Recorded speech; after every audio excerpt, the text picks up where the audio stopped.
Shalom teman-teman semua. Hai, kenalin aku Caleb dari Prodi Ilmu Komunikasi, Fakultas Ilmu Sosial dan Ilmu Politik. Oh iya teman-teman, kalian apa kabarnya nih? Aku harap kalian semua kabar baik ya, dan senantiasa dalam perlindungan Tuhan. Kesempatan kali ini, aku mau berbagi nih sama teman-teman, sekaligus mengajak kalian semua untuk merenungkan hal ini bersama-sama. Pernah gak sih kita ada di titik terberat, terendah dalam kehidupan ini, terus tuh kita kayak coba cerita masalah kita ke teman kita, ke rekan-rekan kita, bahkan ke sahabat kita. Tapi terkadang respon yang kita dapat ini gak sesuai sama ekspektasinya kita. Yang terjadi itu gak sesuai sama yang kita harapkan. Kayak, udah kamu bisa kok, yuk bisa yuk, semangat.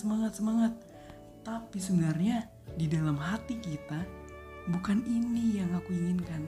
Bukan cuma sekedar semangat yang aku butuhkan, tapi lebih dari itu. Tapi aku gak dapatin saat aku cerita ini ke kamu. Kayak gitu. Akhirnya apa teman-teman? Timbul yang namanya rasa kesal, timbul kekecewaan, bahkan timbul rasa penyesalan sudah cerita masalah kita ini ke teman-teman kita ini, ke orang-orang tersebut. Kayak, kamu itu gak ngerti woy apa yang aku rasain, kamu itu gak ngerti apa yang ada di posisi aku seperti apa gitu. Kayak kamu gak pernah ada di sepatu aku kan. Terus tuh kamu cuma sekedar bilang semangat. Gak salah sebenarnya. Tapi di dalam hati kita ini, kita ngerasa gak puas setelah kita cerita ke teman-teman kita. Tapi ada satu hal teman-teman yang perlu kita ketahui, bahwa Tuhan ngerti kita. Kita punya Tuhan yang paham kehidupan kita seperti apa. Dia bukan cuma sekedar tahu kehidupan kita, tapi dia juga tahu isi hati kita, pikiran kita, apa yang kita rasain, kondisi saat itu, apa yang kita rasain, dia tahu semuanya. Dia tahu apa yang aku dan teman-teman inginkan. Kenapa seperti itu? Karena dia udah lebih dahulu ngerasain apa yang kita rasain teman-teman. Dia sudah ngerasain namanya sulitnya kehidupan ini. Karena itu setelah dia sudah ngerasain ini, dia datang buat jalan bareng kita, jalan di samping kita. Buat apa? Buat nopang kita, buat nguatin kita, biar kita itu tetap kuat dalam setiap proses kehidupan kita teman-teman. Immanuel, Allah yang beserta kita.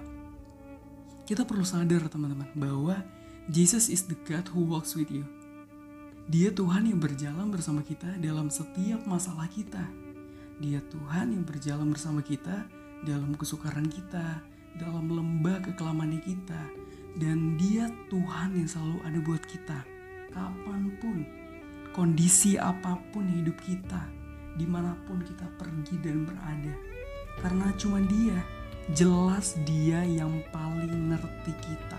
Dibilang kan di dalam Ibrani 13 ayat 5, aku sekali-kali tidak akan membiarkan engkau, dan aku sekali-kali tidak akan meninggalkan engkau.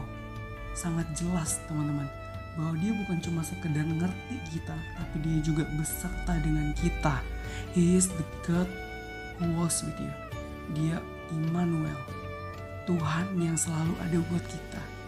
Jadi teman-teman, kita mau sama-sama belajar di sini bahwa saat kita mengalami sebuah permasalahan, saat kita menghadapi sebuah proses dalam kehidupan kita yang mungkin kita rasa berat, kita mau belajar untuk bawa sama Tuhan. Kita mau sharing sama Tuhan. Kita mau ceritain semua apa yang kita rasain ini sama Tuhan. Karena apa teman-teman? Cuma dia yang paling paham kehidupan kita. Bukan berarti kita gak boleh cerita sama teman-teman. Boleh banget. Tapi kita mau belajar utamain cerita sama Tuhan.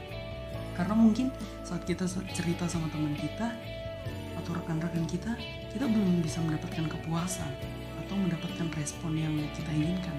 Tapi kalau kita cerita sama Tuhan, sudah jelas dia bukan cuma kasih semangat, tapi dia juga berikan kekuatan yang baru buat kita. Sekian sharing kita pada malam hari ini. Saya percaya teman-teman semua bisa diberkati, dan Tuhan Yesus memberkati kita semua. Shalom.